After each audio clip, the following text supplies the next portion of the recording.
नमस्कार, मैं डॉक्टर रेखा RC online academy में आपका स्वागत करती हूँ। आज मैं आपको विचार सौंदर्य के बारे में बताऊंगी। ये एक कविता का तत्व है। विचार है क्या? हमारे मन में जो तर्क वितर्क करते समय विचार आते हैं, वही विचार है। और सौंदर्य क्या है? सौंदर्य मतलब सुंदरता। विचारों की सुंदरता ही विचार सौंदर्य है। ये तो साधारण भाषा में हो गया। अगर हम काव्यांश की भाषा में जाएं या कविता के रूप में जाएंगे तो विचार सौंदर्य का अर्थ तो वही है, लेकिन उसकी शब्दावली में कुछ फेर बदल होता है। तो उसके अनुसार आज हम जानेंगे कि विचार सौंदर्य क्या है। विचार, जिसको हम अंग्रेजी में थॉट भी बोलते हैं, विचार सौंदर्य को बुद्धि तत्व माना गया है। तो ये कभी कभार एग्जाम में बुद्धि तत्व पूछ लिया जाता है कि बुद्धि तत्व को बताइए, मतलब कविता में जो बुद्धि तत्व है उसके बारे में बताइए। तो आप उसमें कंफ्यूज नहीं होंगे कि बुद्धि तत्व क्या है। विचार सौंदर्य ही बुद्धि तत्व को माना गया है। कुछ पॉइंट मैंने यहाँ पे लिखे हैं जिसके जरिए मैं विचार सौंदर्य को और ज़्यादा विस्तार से समझाने की कोशिश करूँगी। विचार जैसे कि हमारे मन में भी आते रहते हैं। हम कोई काम करते हैं तो उससे पहले हम सोचते हैं कि ये काम करें ना करें, कैसे करें। तो ये जितने भी विचार किसी भी कारण से हमारे मन में आते हैं वे विचार है। लेकिन विचारों में अच्छाई होना बहुत ज़रूरी है। अच्छाई होगी तो क्या होगा?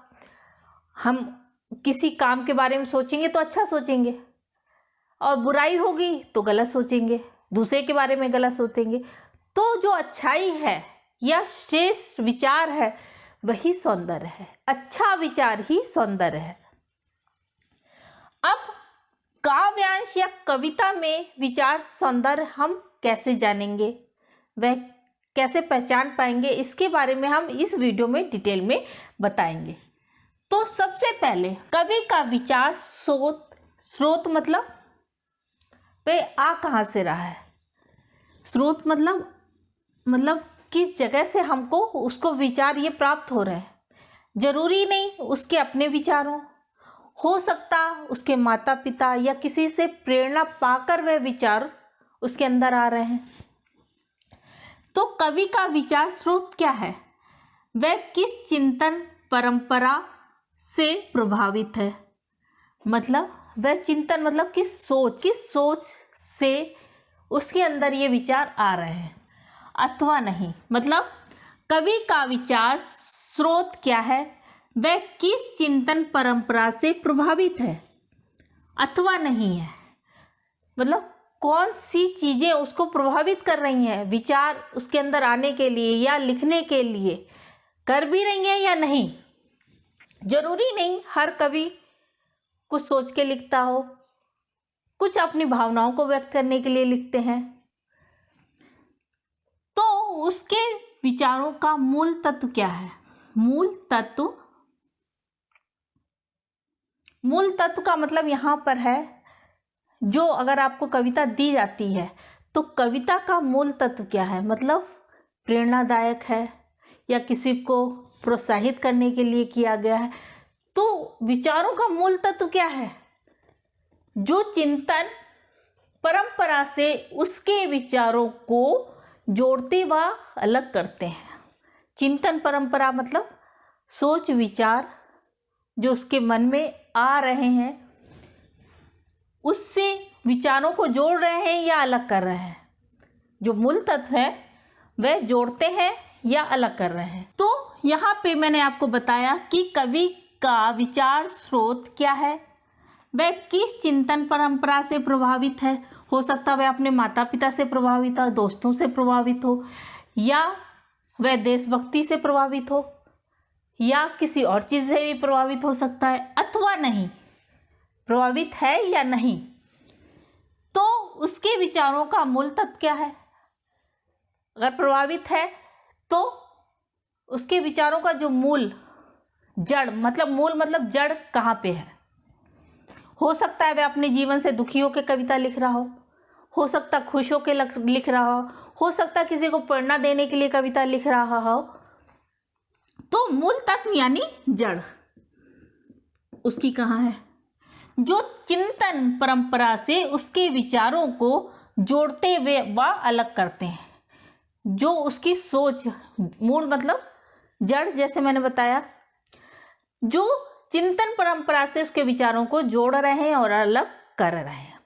ये तो हो गई कवि के विचारों के बारे में। अब हम विचार सौंदर्य के बारे में जानेंगे। विचार सौंदर्य क्या है?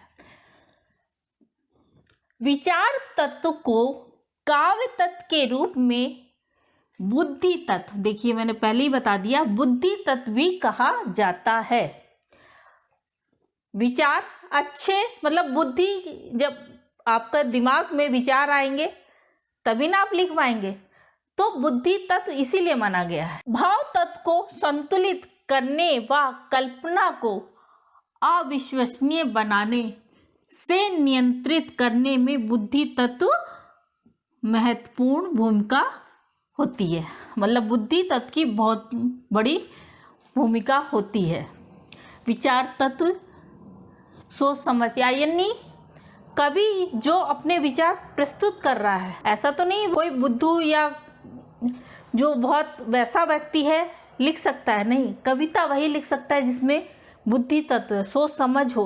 बुद्धि तत्व का मतलब सोच समझ समझदारी हो। और भाव तत्व मतलब कवि के मन में जो भाव आते हैं उनको बैलेंस कौन कर सकता है?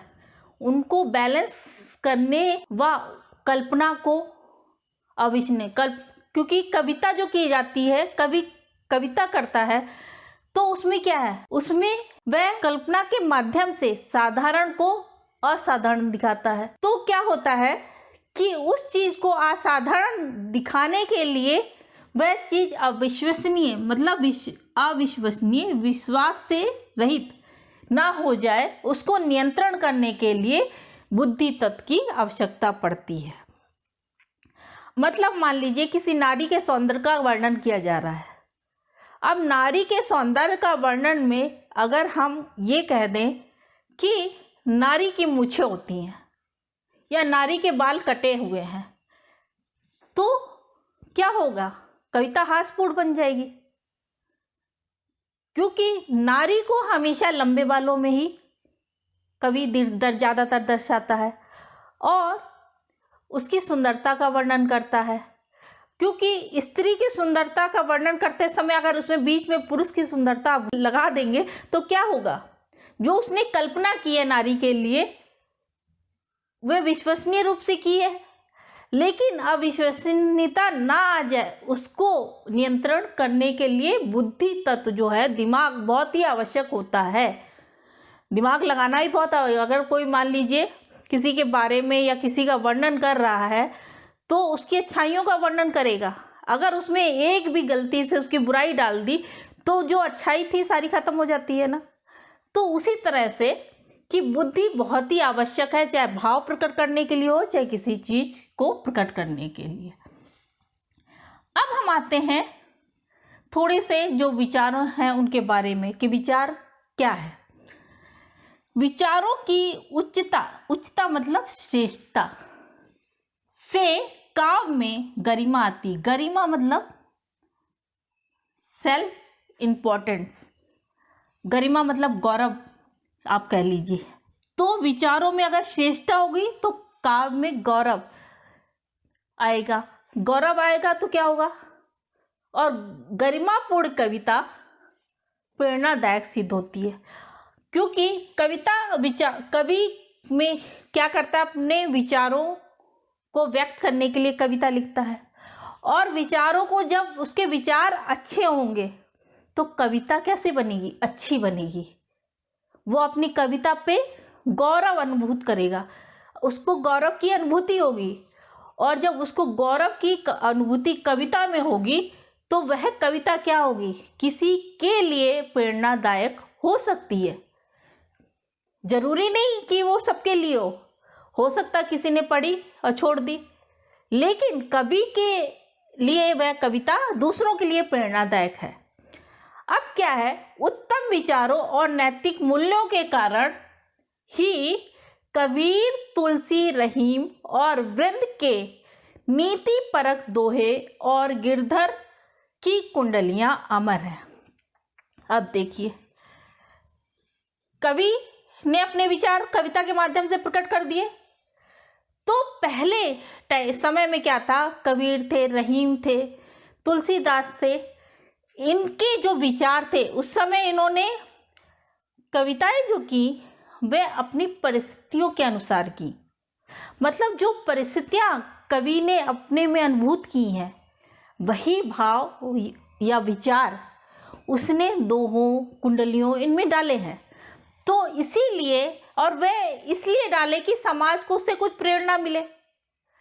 तो यहाँ पे देखिए, उत्तम विचार, उन दोहों, कुंडलियों में उत्तम विचार थे जो नैतिक मूल्यों के कारण आज भी लोग उनको याद करते हैं। आज भी हमारी पुस्तकों में वे देखने को मिलते हैं क्योंकि उसमें अच्छे विचार सम्मिलित हैं।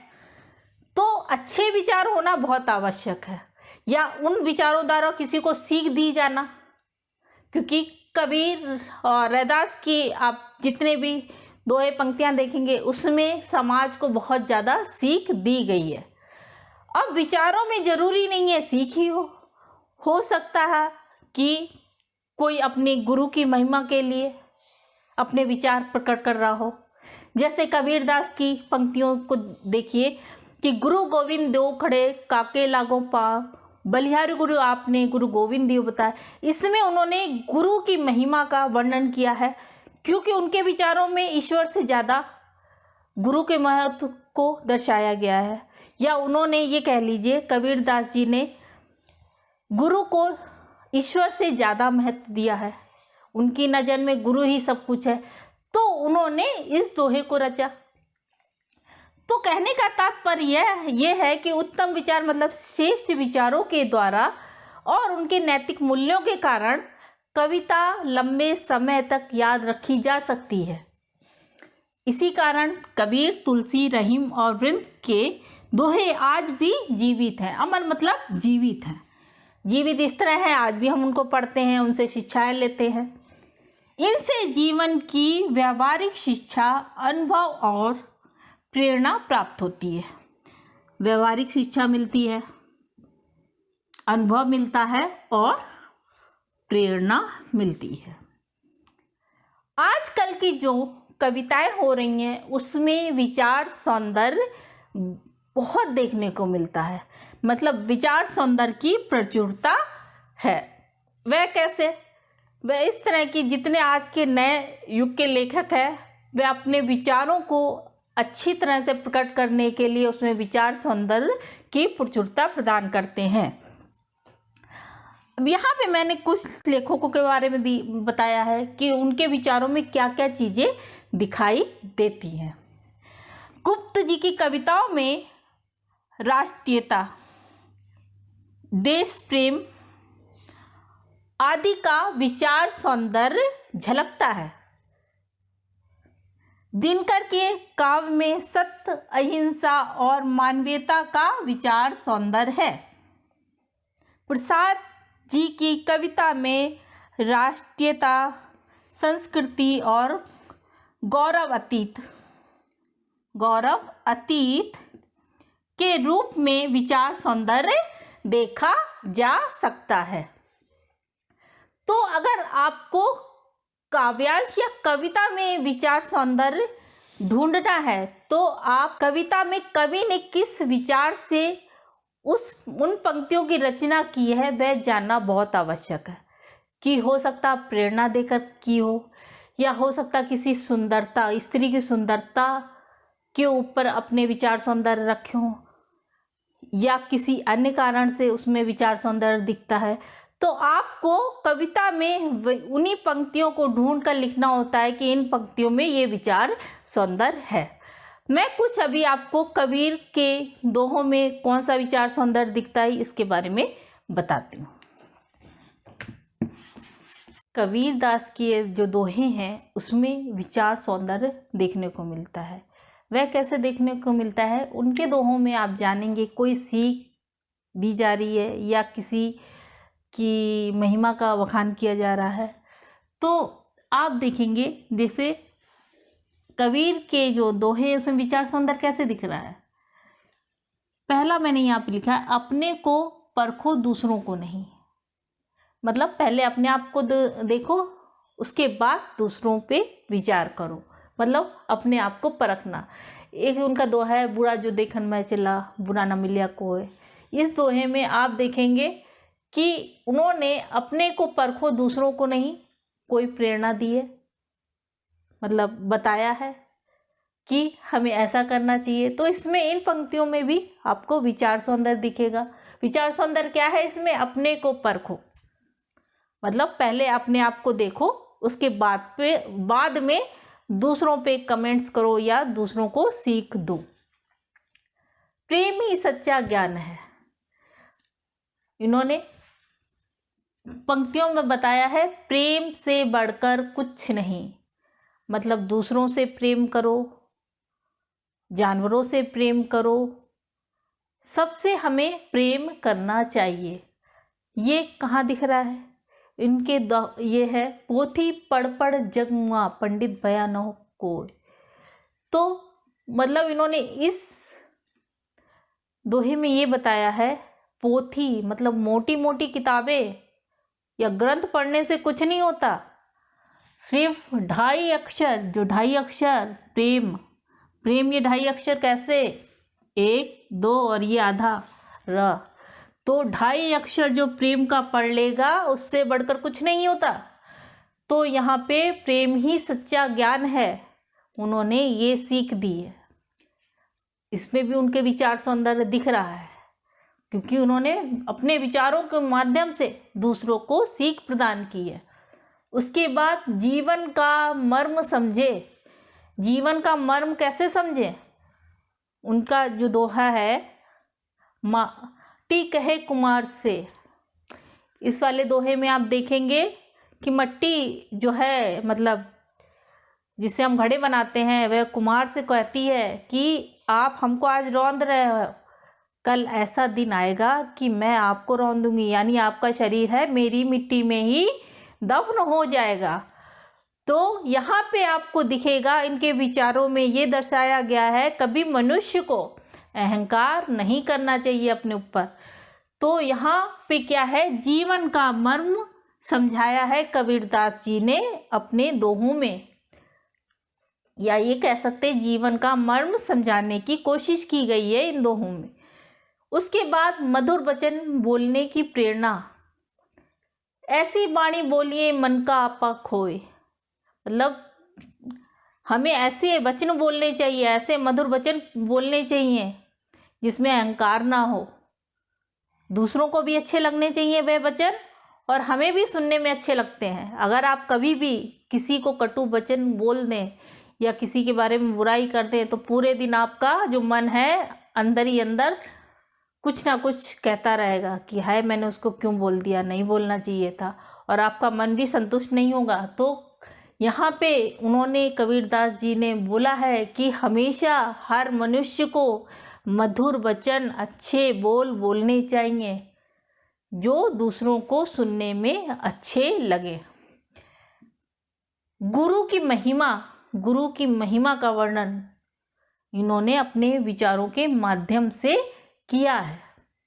और वो माध्यम कैसे, माध्यम में आप क्या है, गुरु गोविंद देव खड़े काके लागो पाव, बलिहारी गुरु आपने गुरु गोविंद दिए बताए।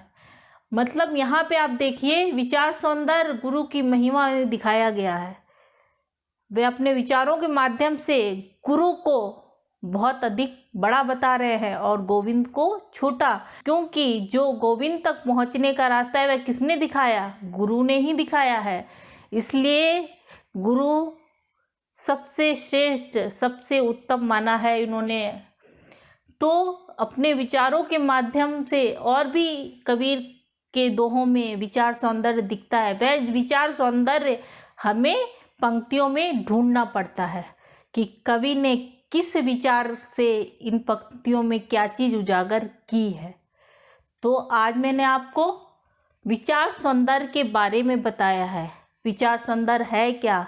कवि विचार सौंदर्य यानी बुद्धि तत्व के जरिए कविता में प्रेरणा दे सकता है, कविता को गौरवान्वित कर सकता है, कविता को अच्छा बना सकता है, कविता को दूसरों के लिए प्रेरणादायक बना सकता है। तो विचार सौंदर्य कविता का एक महत्वपूर्ण तत्व है। अगर आपको हमारा ये वीडियो पसंद आया है तो हमारे चैनल को सब्सक्राइब करें, वीडियो को लाइक करना ना भूलें। नमस्कार।